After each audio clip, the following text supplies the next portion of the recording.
Hello and welcome to IG's Trading the Markets podcast. In this episode, we're going to talk about food sustainability, why it's important and how to invest in it. With me is Rahul Bhushan. He's the co-founder at Rize ETF. Good to chat to you, Rahul.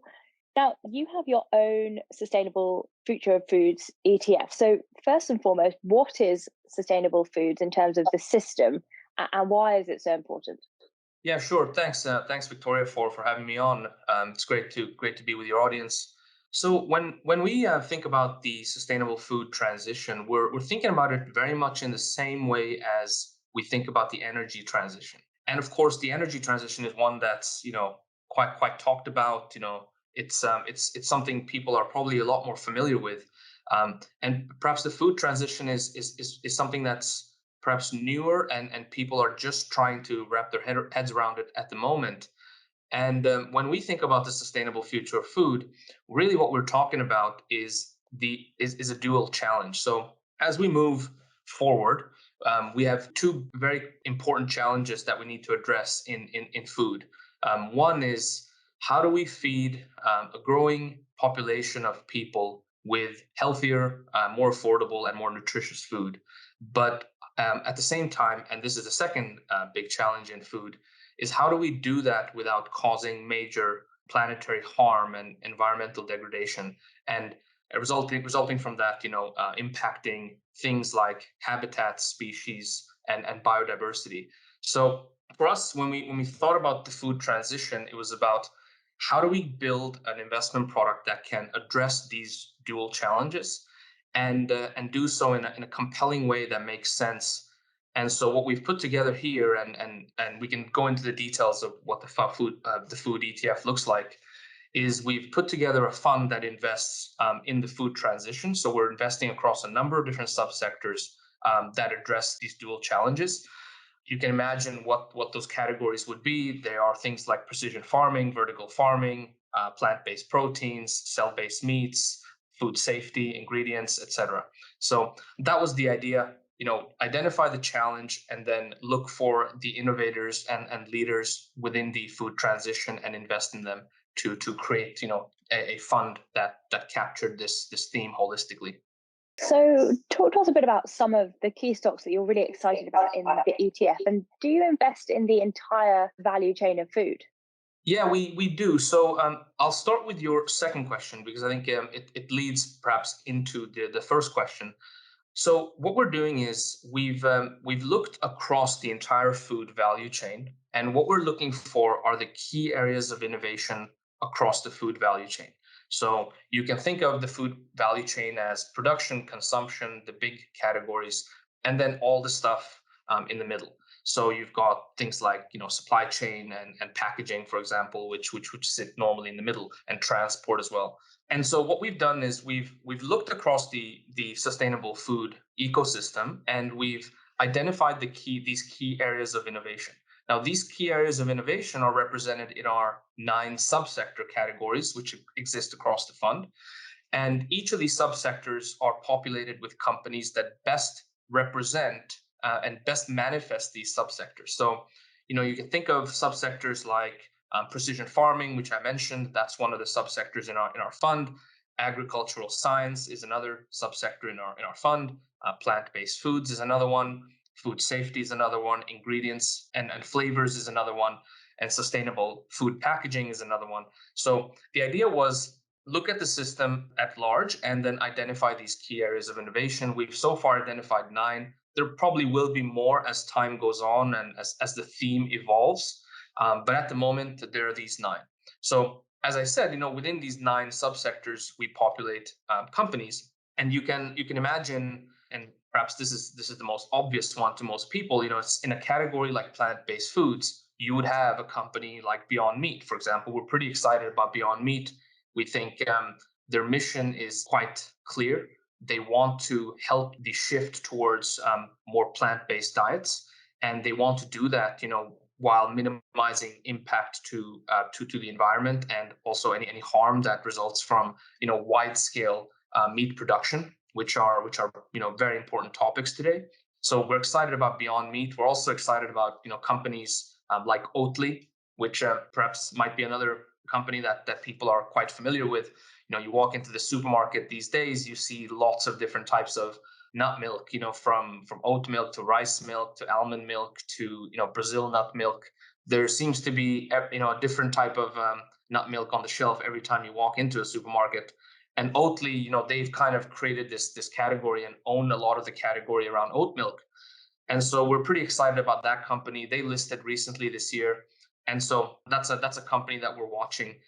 And if you move across to the production side, if you look at companies in the ag tech space, AppHarvest is a company we're really excited about. They're an ag tech company. They're also a vertical farming company.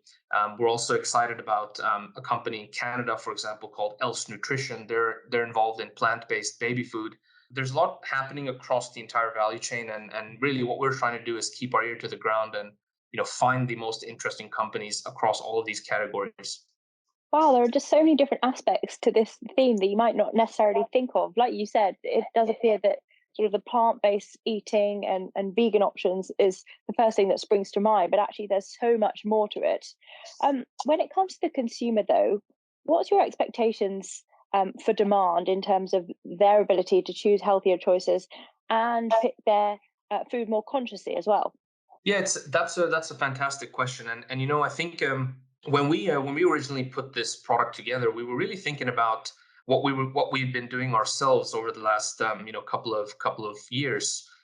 I've certainly personally shifted towards more of a plant-based diet, knowing that the impact of what I eat can be minimized if I simply do that and become more of a flexitarian and eat less meat, for example, especially beef. So that's something that I think is a general trend. We noticed that this idea of conscious consumerism was sort of seeping into a lot of consumers' everyday decisions, from what they buy in the supermarket, the example I gave, to the type of cars that they're buying these days. Moving towards electric vehicles, to the type of clothes that you might buy in a shop. Now you might have a preference for some sort of sustainable cotton, or to even things like makeup. I think people have recognized that lipstick for years has had pig's gelatin in it. So people are now thinking, well, are there alternatives to these type of products that are more sustainable in nature that I can opt for, even if the price point is slightly higher?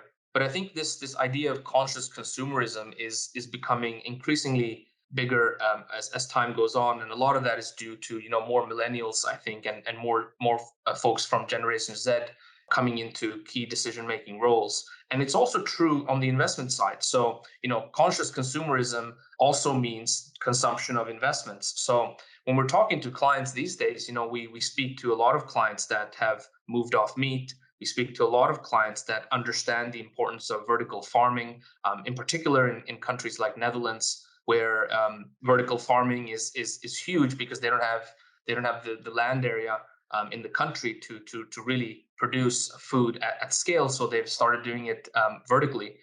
And so, when we're speaking to clients, we're learning a lot from them about their own preferences. And a lot of that is also informing how we're thinking about the investment process on our side. Because I do think it's a revolution that's only starting to take place now. I think people are going to be investing not just for themselves, but I think increasingly people want to make sure that their investments are also having a positive contribution to the planet. And I think a product like food certainly speaks to that thinking. Yeah, now we've talked about food and the consumer and a little bit about farming, but to touch more on the farming side, how important is agricultural technology and science when it comes to making food sustainable?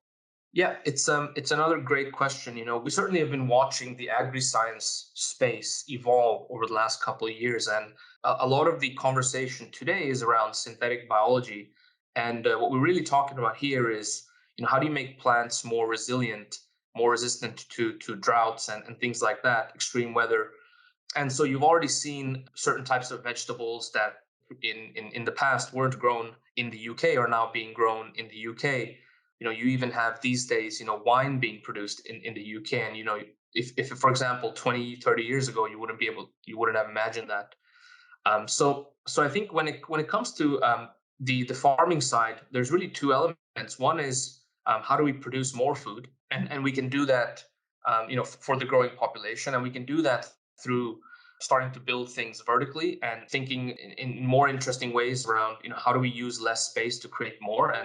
And I think hydroponics and vertical farming and these type of technologies really lend themselves to that thinking. The other aspect is the point I made earlier, which is how do you make plants, because we all need to transition to eating more plants. And so I think as a general rule, you will have to make plants more resilient to extreme weather so that we can grow plants in more places. And so I think you're probably over time going to start seeing farms pop up in cities, in countries where normally you wouldn't have imagined a farm because they're pretty cold, like the Nordic countries. But I think increasingly there is going to be this shift, and certainly in a post-COVID world, towards national sort of self-resiliency and self-sufficiency. And I think this idea of growing food locally and farming, within the confines of your own border, so that you're self-sufficient when it comes to food, I think is going to be an important conversation that is also going to influence how investors allocate their money. And just very finally, how does Rise, your company, think about ESG and sustainability? Because this ETF that we've been discussing, the food sustainability product, is just one of a whole suite of different products that you're beginning to offer, covering this whole theme of sustainability. So clearly you're very invested in the idea. Absolutely. We launched the entire business on the premise that we saw two major trends converging. So thematic investing on the one side, and then sustainable investing on the other side. Now, what's great about a theme, or a sustainable theme, rather, like sustainable food, is that it's not only a thematic investment, but it's also a sustainable investment. And increasingly, what we're hearing from investors in Europe is that they want to understand how to use thematic products. And increasingly, over the last couple of years, with this convergence happening, we've seen that a lot of people are using thematic products in their sustainable portfolios. And I think if you can merge the two in a really clear and distinct way, like we've done with our sustainable food ETF, but also with our education technology ETF, and we're about to launch another product in a couple of weeks that will do the same. It's a product that really sits at the intersection between these two styles. The use case for the product certainly increases for a lot of these asset allocators that we speak to in Europe, because they can not only use these products in their growth portfolios, but they can also use them in their sustainable portfolios. So it's an exciting time to be thinking thematically, and certainly it's a good time to also have a sustainable lens that goes through your business. And of course, I think over time, the great thing with thematic investing is that you generally will find more themes popping up over time, and there's always a new interesting secular growth opportunity that's popping up in publicly listed securities. So we're going to be launching quite a lot of products, and we don't expect to run out of ideas anytime soon. Rahul, it's been great chatting to you. Thank you so much for all of your insights. Thanks very much, Victoria. Good to be with you. That's all we have time for in this episode of IG's Trading the Markets podcast. I'm Victoria Scholar, and if you enjoyed today's podcast, don't forget to subscribe.